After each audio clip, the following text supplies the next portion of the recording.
মধ্যে তুমি নামাজ আদায় করবা, তুমি মারা যাওয়ার পরে সেই জমিনে তোমার লাগি আল্লাহ দরবারে দোয়া করবা।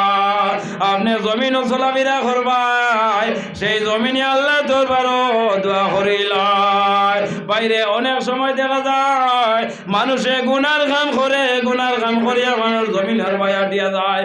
ইয়াদ রাখে মুসলমান, যদি তোমার শরীর যদি না ভাগ থাকি যায়, তাহলে তুমি চপ্পলের দ্বারা জমিনে দি তুমি হাঁটিয়া যাও, অসুবিধা নাই। বিনা চপ্পলে তুমি জমিনে দিয়ে হাঁটিয়া যাইবা, এই জমিনে আল্লাহ দরবারে বদদোয়া করে যায়, আল্লাহ আপনার এমন একজন জালিম জমিনের মধ্যে পাঠাইলাই। আয় আল্লাহ, যে জালিমে জমিনের মধ্যে গুনার কাম করছ, গুনার কাম করিয়া খালি ভাই জমিনে দিয়া হাঁটিয়া যাইতরা। ও মুসলমান, তুমি চপ্পল লাগাইয়া জমিনের মধ্যে হাঁটিলাও, কোনো অসুবিধা নাই। ভালো কাম করিও, ভালো কাম করার পরে তুমি ফায়দা পাইবাই। খারাপ কাম করিও না, খারাপ কাম করার পরে মারা যাওয়ার পরে মানুষে তোমারে গালাগালি করবা। রাসূলুল্লাহ সাল্লাল্লাহু আলাইহি ওয়াসাল্লামে ফরমায়, ভালো মানুষ হই যাও অথবা খারাপ মানুষ হই যাও, সেই ব্যক্তির মন তো আলাপ আলোচনা তুমি করিও না। আল্লাহর নবী পাক আলাইহিস সালাতু ওয়াস সালামের সামনে একটা জানাজা লইয়া হাজির হইছেন। সেই জানাজা সম্পর্কে সাহাবায়ে কেরামগণে প্রশংসা করলা। আল্লাহর নবী ফরমাইন, ওয়াজিবাত ওয়াজিব হয়ে গেছে, আরো সামান্য পরে আর একটা জানাজা লইয়া রাসূলুল্লাহর সামনে আইছেন। সাহাবায়ে কেরামগণে সেই ব্যক্তি সম্পর্কে নিন্দা করলা। আল্লাহর নবী ফরমাইন, ওয়াজিবাত ওয়াজিব হয়ে গেছে। যখন জানাজা শেষ হইছে, ওই সময় সাহাবায়ে কেরাম বলে ফরমাইন, ইয়া রাসূলুল্লাহ, প্রথম মাইয়িতের জন্য আপনি ওয়াজিব হইছে কইছেন, আমরা তার কারণ বুঝাইলাম না। দ্বিতীয় মাইয়িতের জন্য আপনি ওয়াজিব হইছে কইছেন, আমরা তার কারণ বুঝাইলাম না। আল্লাহর নবী পাক আলাইহিস সালামে ফরমায়, আমার সাহাবায়ে কেরামগণ, প্রথম মাইয়িতের জন্য আপনি আপনার তো প্রথম মাইয়িতের জন্য তোমরা তার প্রশংসা করছো, যে প্রশংসা করার কারণে আমি রাসূলুল্লাহ কইছি তার জন্য তো ওয়াজিব হয়ে গেছে। দ্বিতীয় মাইয়িতের জন্য তোমরা তার নিন্দা করছো, যে নিন্দা করার কারণে আমি রাসূলুল্লাহ কইছি তার জন্য দুজক ওয়াজিব হয়ে গেছে। এর জন্য আমার বুজুর্গণ, যখন জনজান নামাজ পড়া হয়ে যায়, ওই সময় জনজান নামাজ আগে হয়ে যায় এই ব্যক্তির আমল সম্পর্কে আপনাদের মতামত। বাইরে খারাপ মানুষ যদি হয়ে যায়, তাহলে তুমি ভালো বলিয়া সাক্ষী দেওয়া, দোষে যারে বালা হয় আল্লাহ তারে বালা হইলাই, আর দোষে যারে খারাপ হয় আল্লাহ তারে খারাপ হইলাই। মানুষ মারা যাওয়ার পরে বেশি ক্রন্দন করিও না। বর্তমান যুগে দেখা যায় মানুষ মারা যাওয়ার পরে মা বইন হলে এমন ধরনের ক্রন্দন করিলাই। ও মা বইন হল সামান্য লক্ষ্য করিলাম, মা বাবা জমিন তনে বিদায় নিবা, বিদায় নেওয়ার পরে তুমি পড়াশোনা করি আল্লাহ দরবার ক্রন্দন করিলাম। আল্লাহর নবী পাক আলাইহিস সালাতু ওয়াস সালামে ফরমায়, মানুষ মারা যাওয়ার পরে তুমি তাই বেশি করিয়া ক্রন্দন করিও না। আল্লাহর নবী পাক আলাইহিস সালাতু ওয়াস সালামের একজন ছেলে হযরত ইব্রাহিম রাদিয়াল্লাহু তাআলা আনহু যখন জমিন থেকে বিদায় নেন, আল্লাহর নবী গোসল দিছেন, গোসল দিয়া রাসূলুল্লাহ কুলের মধ্যে লইয়া ক্রন্দন আরম্ভ করলেন। সাহাবায়ে কেরামগণে ফরমাইন, ইয়া রাসূলুল্লাহ, আপনি নিষেধ করলাই মানুষ মারা যাওয়ার পরে ক্রন্দন করতাম না, আপনি রাসূলুল্লাহ কোন কারণে ক্রন্দন করতেছ? আল্লাহর নবী পাক আলাইহিস সালামে ফরমায়, আমার সাহাবায়ে কেরামগণ, আমি রাসূলুল্লাহ ক্রন্দন আমি নিষেধ করলাম। কোন সময় হাত দিয়ে মাথার মধ্যে মারিয়া ক্রন্দন করিও না, কোন সময় খাবার সেরিয়া ক্রন্দন করিও না, কোন সময় মাটির মধ্যে হাত মারিয়া ক্রন্দন করিও না। তুমি তাই দিলে দিলে নয়নের জল বালাও, সেটা হইল গিয়া আল্লাহর রহমত। বাইরে মুসলমান, বর্তমানে দেখা যায় মানুষে এমন ভাবে ক্রন্দন করো জমিনের মধ্যে গোড়াগড়ি করিলাম। বাইরে জমিনের মধ্যে যদি তুমি গোড়াগড়ি করিয়া ক্রন্দন করিলাম, তাহলে তোমার কোনো ধরনের কোনো লাভ হইবে না। মারা যাওয়ার পরে তুমি তো তুমি নেক নন্দন করবাই আল্লাহ তোমার নামায় আমলের মধ্যে আল্লাহ এত পরিমাণ গুণ আল্লাহ লেখিয়া দিব। আমরা শান্তি নানি মা অথবা বাবা মারা যাওয়ার পরে আমরা শান্তি হায় রে হায় রিয়াই দিয়া ক্রন্দন করিও না, দিলে দিলে নয়নর জল ফলাও, ভিতরে ভিতরে তুমি কান্দো, ইগইল গিয়া আল্লাহর রহমত। আর যে হাউ মাউ করিয়া মাই গেলা গিরে বাবা খানোরে ভাই খানো ইলা ক্রন্দন করবাই, ইলা ক্রন্দন করার পরে তোমার গুণ হইব।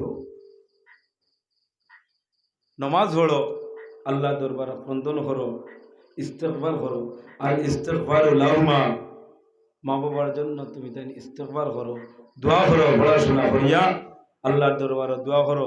মুর্দেগানোর লাগে দোয়া করো, মুর্দেগানোর হক আছে আমরার উপরে, মুর্দেগানোর লাগে দোয়া করতাম। এর জন্য আমরা যে সময় কবরস্থানের নিকটে যাই খালি আমার মা বাবার লাগে দোয়া করতাম ইলা নাই, যত মুর্দেগান আসইন অত মুর্দেগানোর লাগে আমরা দোয়া করতাম ইলা কত মুর্দেগান ভরি রইছইন। আর তুলিয়া দোয়া করবার মতো কোনো খানদানোর কোনো মানুষ নাই, কোনো অলি ওয়ারিস নাই। হায় রে ভাই ওটা মুর্দেগানে হাত পায় সাইত্রা, কিন্তু আমরা খবরের দ্বারাবায় আঠিয়া যাইয়ার, খবরের দ্বারাবায় যাইয়ার একটা বার তো আমরা ফিরিয়া চাইলাম না। মুর্দেগানে হলে বকিল গালি দিন, খবরের দ্বারাবায় তুমি আঠিয়া যাই ভাই যদি সম্ভব হয় তাহলে সূরা ইখলাস কুল হুয়াল্লাহ শরীফ তুমি 3 বার পড়িয়া মখতসর ভাগে তুমি দোয়া করিলাও, 3 বার কুল হুয়াল্লাহ শরীফ পড়িবাই, এক কোরআন খতম করিয়া যে সব পাইতায় রাসূলুল্লাহ ফরমাইন সেই সূরা ইখলাস 3 বার পড়িলে তদ্র সব পাওয়া যায়।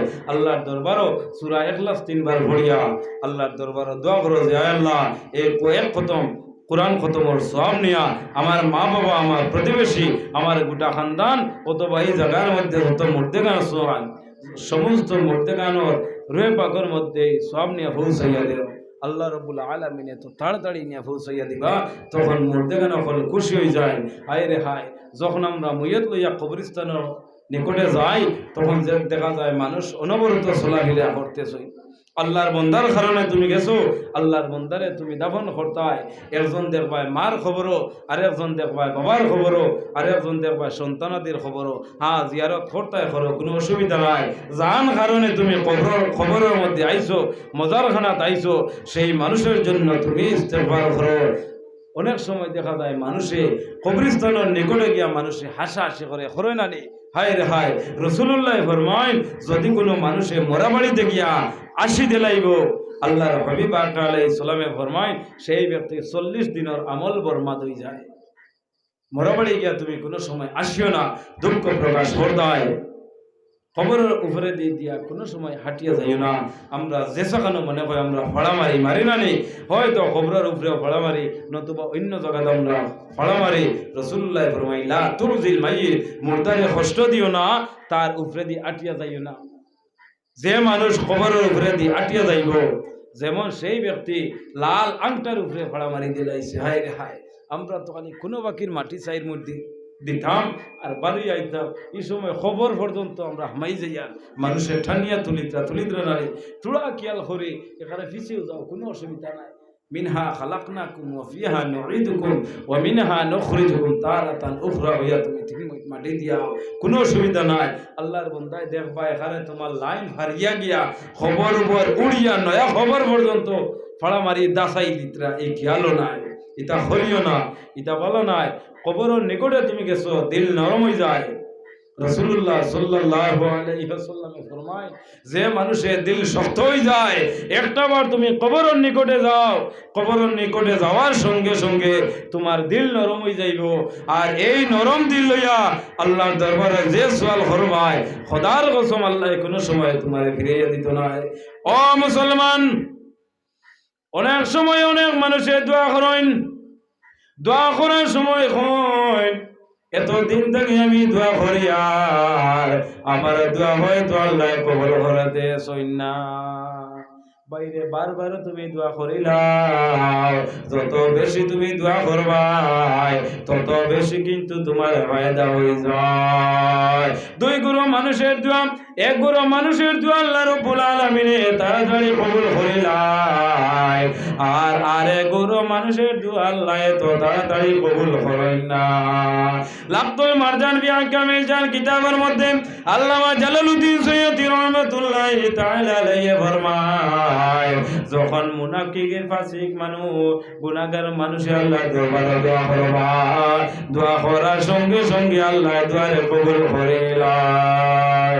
মুমিন মুসলমান বান্দা বান্দি যখন আল্লাহর দরবারে দোয়া করবা, এই দোয়া আল্লাহ কিন্তু তাড়াতাড়ি কবুল করেন না। বাইরে এখন কইতে পারবাই, মুমিন মুসলমান মানুষে যখন আল্লাহর দরবারে দোয়া করবা, তখন আল্লাহ কোন কারণে তাড়াতাড়ি কবুল করেন না। আর গুনাহগার মানুষে আল্লাহর দরবারে দোয়া করবা, আল্লাহ কোন কারণে তাড়াতাড়ি দোয়ারে কবুল করিলাই। এখন একটা প্রশ্ন আইছে, যে মানুষে বেশি গুনাহ করছে তার দোয়া আল্লাহ এত তাড়াতাড়ি কবুল করিলাই, আর যে মানুষ আল্লাহর দরবারে বালা পাক্কা মুমিন মুসলমান, এই মানুষের দোয়া আল্লাহ এত তাড়াতাড়ি কবুল করেন না। কোন কারণে? আমার বুজুর্গণ, মুমিন মুসলমান মানুষের দোয়া আল্লাহ তাড়াতাড়ি কবুল করেন না। একটা উদাহরণ আমি দেই। দুইজন বন্ধু, দুই বন্ধু যখন মধ্যখানে আলাপ আলোচনা করবা, যত বেশি আলাপ আলোচনা করবা তত বেশি কিন্তু আরো মহব্বতটা বাড়ি যায়। যদি একজন বন্ধু আরেকজন বন্ধুরে হয়, ও ভাই আজকে আমারে তুমিও জিনিসটা আমারে দিলাম, তখন অপর বন্ধু বন্ধুরেও জিনিসটা দিব। মনে করিলেন একটা কলম হয়েছে, ও ভাই আমারে তুমিও কলমটা দিলাম। যখন অপর বন্ধু বন্ধুরে যখন কলমটা দিবা, তখন পরের দিন আর ঘরে হইব, বন্ধু আও তোমার কলমটা আবার তুমি লইয়া যাও। বাইরে মুসলমান, এই মহব্বত কিন্তু তোমার আমার দেওয়া নাই, এই মহব্বত কিন্তু স্বয়ং মুনি রব্বুল আলামিনের তরফ থেকে আই যায়। যখন তো বন্ধু আবার একত্রিত হইবা, যত আলাপ আলোচনা করবা, যত সময় নিকটে থাকবা, অত সময় কিন্তু আপনার মায়া বাড়ি যায়। হযরতে জিবরাইল আমিন আলাইহিস সালাতু ওয়াসসালাম ফরমায়, আয় আল্লাহ মুমিন মুসলমান মানুষের দোয়া কোন কারণে আপনি তাড়াতাড়ি কবুল করেন না? আল্লাহ ফরমায়, মুমিন মুসলমান মানুষের যে সময় আমার দরবারে দোয়া করে, আমি যদি তাড়াতাড়ি তার দোয়া কবুল করিলাই, দ্বিতীয়বার কিন্তু আমার দরবার আর দোয়া করবে না। আমি কোন কারণে লেট করিলাই? আমার বান্দা বান্দি যত বেশি আমার দরবারে দোয়া করবা, আমি আল্লাহ রব্বুল আলামিনের তো কিন্তু আমার মায়া লাগি যায়। এর জন্য আমার বুজুর্গণ, যত বেশি পারো তুমি আল্লাহ দরবারে দোয়া করিলাও, তোমার মন এইখানা নিও না আমি এত বেশি আল্লাহ দরবারে দোয়া করলাম, হয়তো আমার দোয়া আল্লাহ গ্রহণ করছেন না। হযরতে সাল্লাল্লাহু রাদিয়াল্লাহু তাআলা মদিনা শরীফ যায়, এমন সময় রাসূলুল্লাহ আওয়াজ দিলা, আমার সাহাবায়ে কেরামগণ তুমি জান্নাতিয়া লইয়া আই যাও, যুদ্ধ আরম্ভ হইতো, যুদ্ধের ময়দান হই যাও। ও মুসলমান, আল্লাহর নবী পাক আলাইহিস সালাতু ওয়াসসালাম যখন যুদ্ধের ময়দান যায়, এমন সময় দেখা যায় হযরতে সাল্লাল্লাহু রাদিয়াল্লাহু তাআলা খানার মধ্যে খেজুর হইল, ও স্যার তোমার নবী তোমার জন্য কি পর্যন্ত মেহনত কষ্ট করলা, আর আজকে তুমি বিবাহের আয়োজন করতেছো, আর তোমার নবী মুহাম্মদুর রাসূলুল্লাহ যুদ্ধের ময়দানের মধ্যে শাহাদাত বরণ করতেছো।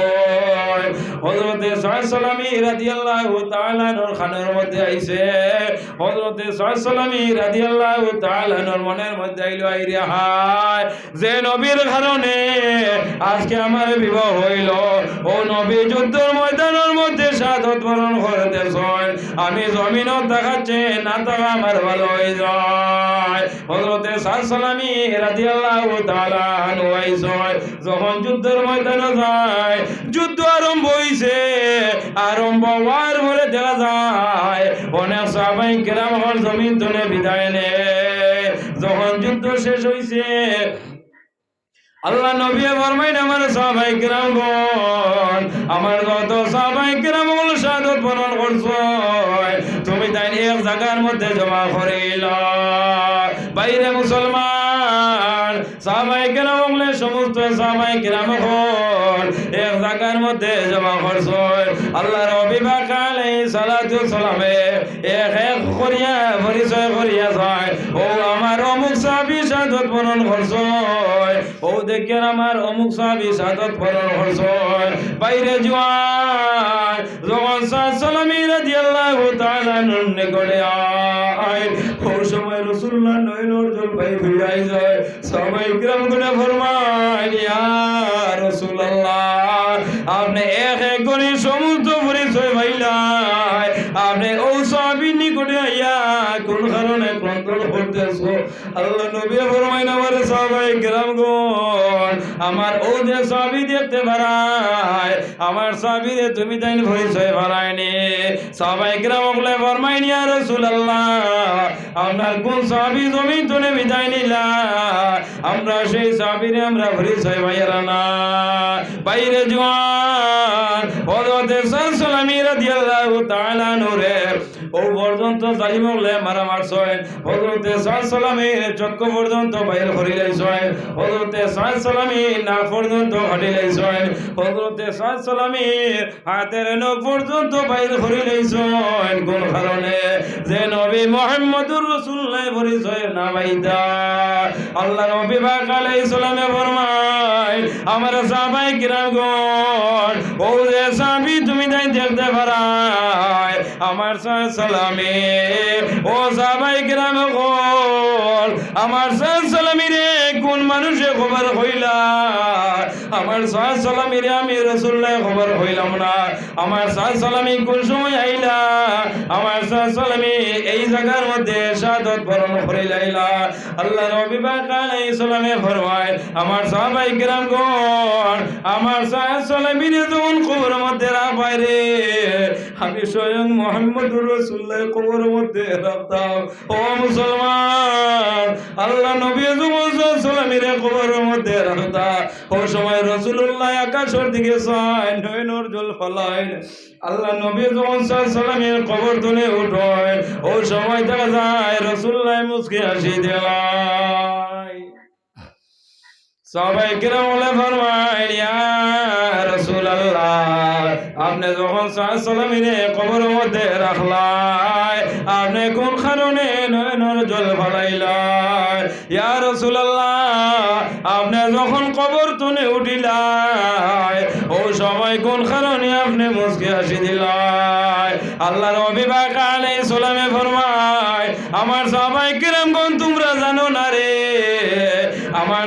সালামীরে যখন আমি রাসূলুল্লাহ কবরের মধ্যে রাখলাম ও সময় দেখতে পাইলাম আমার সালামীরে কবরে এমন ভাবে চাপা মারতো আমি রাসূলুল্লাহ আকাশের পানে চাইয়া আল্লাহ দরবারে দোয়া করলাম যে আল্লাহ আমার সালামীর কবর খানটা আপনি মওলায় পালাই দে মাশাআল্লাহ নারায়ে তাকবীর নারায়ে তাকবীর